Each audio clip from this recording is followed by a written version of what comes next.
Hello everyone, how are you? I hope you all are good. So मेरा नाम है हर्षित और स्वागत है आपका मेरे यूट्यूब चैनल बायोलॉजी क्लासेस में। तो स्टार्ट करते हैं आज का अपना लेक्चर। और आज हम लोग जो बात करने वाले हैं, आज हम लोग कुछ टर्म्स हैं आयुर्वेदिक के, जैसे दोष, धातु, मल, अग्नि, ये सारे टर्म्स क्या होते हैं इनके बारे में एक्सप्लेनेशन देखेंगे।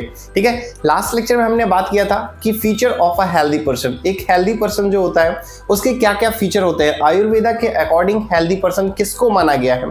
नॉर्मल भाषा में तो हम लोग बोलते हैं कि ये जिम जाता है, अच्छे खासे पुशअप्स कर लेता है, बॉडी भी अच्छी है तो ये हेल्दी होगा, लेकिन ऐसा नहीं है। आयुर्वेदा में अलग चीजें हैं जिनको देख करके किसी इंसान को हेल्दी माना गया है। कौन कौन से ऐसे टर्म है, अगर नहीं देखा है वो वीडियो तो नीचे मैं लिंक दे दूंगा डिस्क्रिप्शन में, वहां पे आप वो वीडियो को देख लीजिएगा। बहुत इंपॉर्टेंट है। मैं आपको श्लोक ध्यान दिलाए दे रहा हूं, अगर आपने कभी पढ़ा है, नहीं पढ़ा है तो सुन लीजिए कि आयुर्वेदा किसको हेल्दी मानता है। आयुर्वेदा के अकॉर्डिंग जो हेल्दी की डिफिनीशन है वो है शम दोषः, शम अग्नि, शम धातु मल क्रिया, प्रसन्न आत्मेन्द्रिय मना, स्वस्थस्य इति अभिधीयते।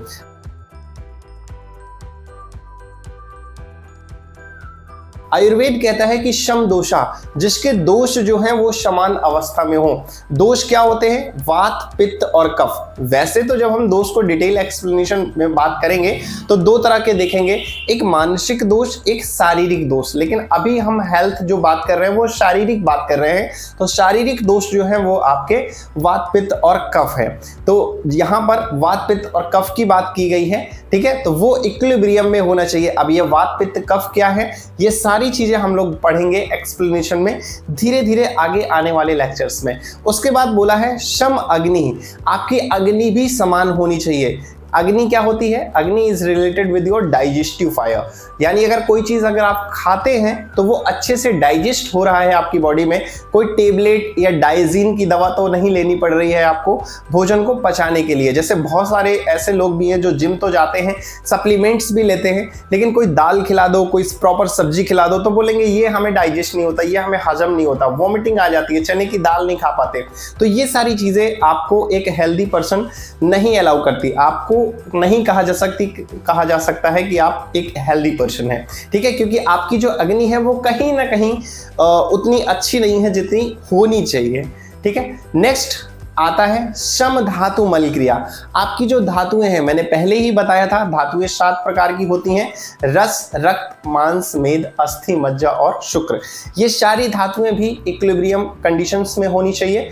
उसके बाद मल क्रिया। मल क्रिया, आपने जो भी खाया है अच्छे से डाइजेस्ट तो हो गया, लेकिन सुबह उठ करके क्या आपका पेट साफ होता है अच्छे से? कुछ लोग ऐसे भी होते हैं जो फ्रेश होकर के आते हैं और फिर ऐसे पेट को पकड़े रहते हैं और ऊपर नीचे देखते हैं और फिर अभी भी उन्हें लगता है कि लगेगा कि शायद दोबारा जाना पड़ेगा, और उन्हें ऐसा लगता है कि कहीं ना कहीं अभी खाना जो है वो पेट में ही है, अच्छे से हम फ्रेश नहीं हो पाए हैं, या पेट में कहीं ऐंठन होती है, दर्द होती है।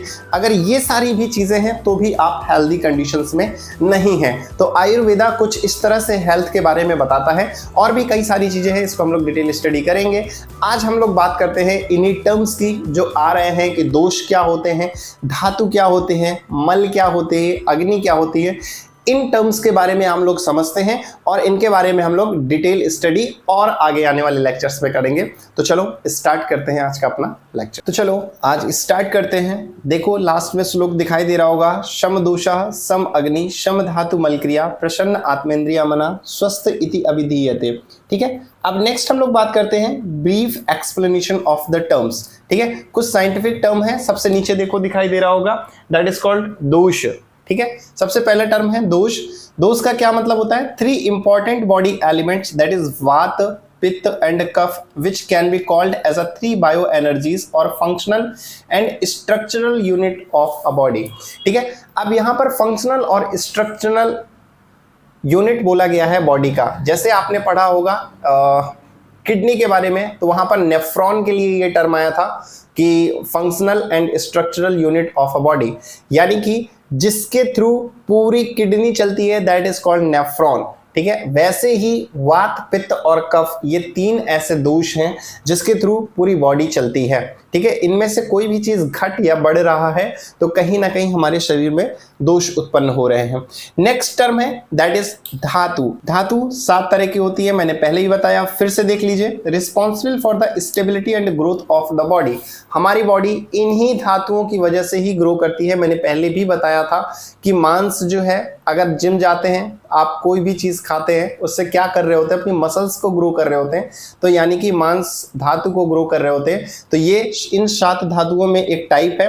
अब इन्हीं 7 धातुओं के बारे में बात करते हैं। सबसे पहली रस, जिसे प्लाज्मा बोलते हैं मॉडर्न में, ठीक है। फिर उसके बाद रक्त, नेक्स्ट रक्त को ब्लड बोलते हैं, ऑलरेडी आप लोगों को पता होगा।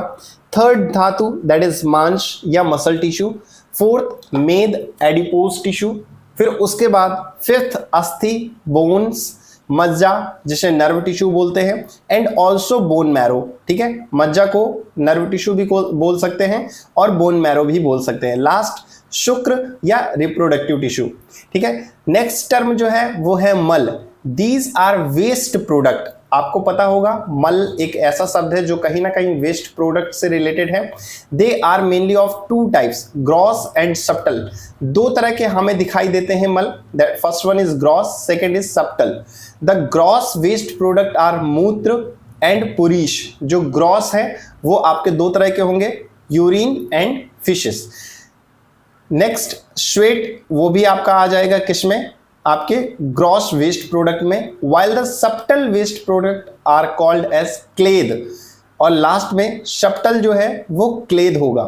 फोर्थ अग्नि, चौथा टर्म है अग्नि। It is the factor responsible for different types of digestion and metabolism. मैंने अग्नि डाइजेस्टिव फायर बोला है, तो वही यहां पर एक्सप्लेन किया गया है। उसके बाद और एक श्लोक में नीचे वाली लाइन है दैट इज प्रसन्न आत्मेंद्रिय मनः स्वस्थस्य इति अभिधीयते।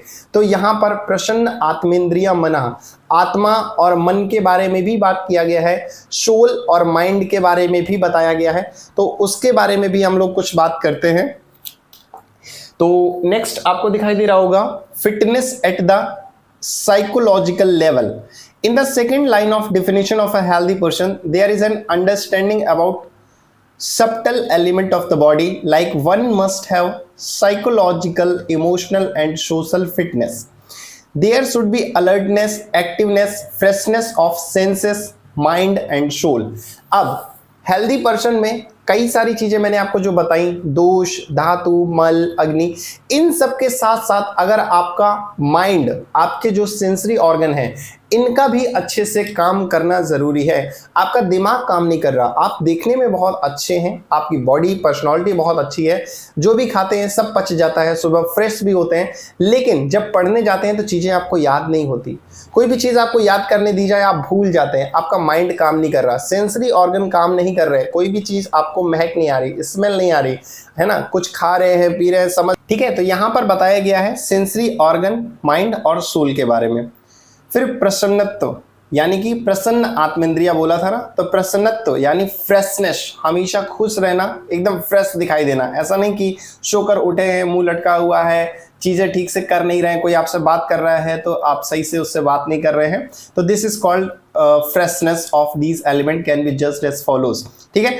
अब इन चीजों को किस तरह से देखते हैं, सबसे पहले देखो इंद्रिय, मन और आत्मा। इंद्रिय को बोला है पटुत्वेन, मन को बोला है आमोदेन और आत्मा को बोला है संतोषेन, ठीक है। ये अपने आयुर्वेद के टर्म है। If senses are eager to pursue their sensory object skilfully, यानी पटुत्वे, यानी कि अगर सेंसरी ऑर्गन हर चीज को अच्छे से सेंस कर रहे हैं तो उसको आयुर्वेद में एक टर्म दिया है दैट इज पटुत्वेन, यानी कि दे आर फिट, वो बहुत अच्छे हैं। फिर नेक्स्ट है mind should be delightful and happy in the condition of enjoyment, and lastly fitness of soul can be assessed by asserting level of satisfaction that is called संतोषेन। अब हमारा आत्मा, किसी भी चीज की लालसा नहीं है हमारे अंदर, ठीक है। अगर हम पढ़ रहे हैं तो सिर्फ अच्छे से पढ़ रहे हैं और हमें पता है कि हमारे मार्क्स भी बहुत अच्छे आएंगे, दिस इज कॉल्ड संतोषेन। ऐसा नहीं है कि मैं इतना पढ़ूंगा, मैं उसको पीछे कर दूंगा, मैं उससे ज्यादा नंबर लाऊंगा, यानी कि ईर्ष्या, एनवी वाला चीज अपने अंदर नहीं रखना है, दैट इज कॉल्ड संतोषेन। वही चीज कह रहा है कि satisfaction in a human being, किसी भी काम को लेके अगर आप सेटिस्फाइड हो तो आप एक हेल्दी पर्सन में गिने जाओगे। इसी के बाद नेक्स्ट जो टर्म है दैट इज इंद्रिय। अब इंद्रिय के बारे में हम लोग अगले लेक्चर में बात करेंगे, आज के लेक्चर के लिए इतना ही रखते हैं और आई होप कि आपको चीजें समझ में आ रही होंगी। अब मैं आपको एक छोटा सा फिगर दिखाता हूं जिसमें आपको समझ में आएगा कि वात, पित्त और कफ क्या होता है। इस फिगर को देखो, इस फिगर को देखने से ये चीजें समझ में आ रही हैं। जैसे हमने बात करी दोष की, तो वहां पर हमने एक टर्म सुना वात, पित्त और कफ। तो यहां पर आपको दिखाई दे रहा होगा दैट इज वात। लोअर एब्डोमेन वाले रीजन पे जितनी भी चीजें हैं that is completely occupied by वात। यानी अगर वात दोष होगा तो यहाँ की जितनी भी चीजें प्रॉब्लम होंगी वो सारी उनमें दोष पाए जाएंगे। फिर उसके बाद पित्त, अपर एब्डोमेन रीजन और स्टमक के पास वाले रीजन पे जितनी चीजें दिखाई दे रही हैं वहां पर कोई प्रॉब्लम होगा तो कह सकते हैं कि पित्त दोष हुआ है, ठीक है। फिर उसके बाद स्टमक से ऊपर या चेस्ट वाले रीजन पे अगर आप देखेंगे वहां पर अगर कोई भी प्रॉब्लम हो रही है तो आपको बोला जाएगा कि आपको कफ दोष है।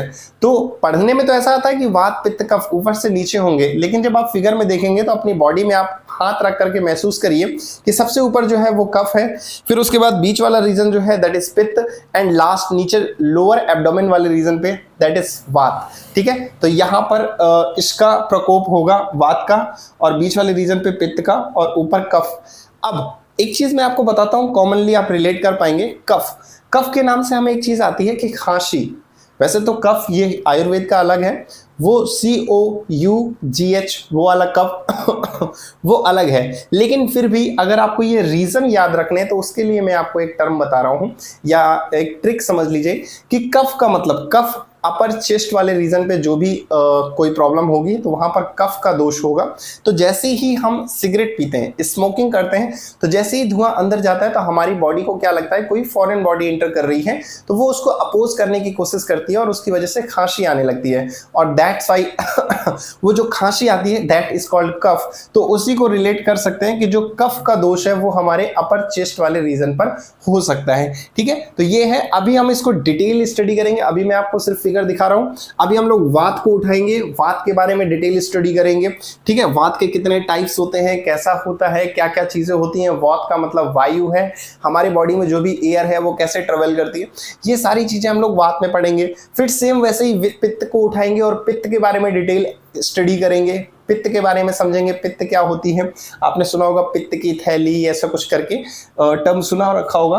तो ये सारी चीजें क्या है, आयुर्वेद क्या है, ये सारी चीजें पढ़ेंगे। उसके बाद कफ के बारे में भी हम लोग डिटेल स्टडी करेंगे, कफ कहाँ कहाँ हमारी बॉडी में फैला हुआ होता है, इसके बारे में। तो आज के लिए इतना ही रखते हैं, बाकी नेक्स्ट लेक्चर में हम लोग इंद्रिय स्टार्ट करेंगे। Thank you.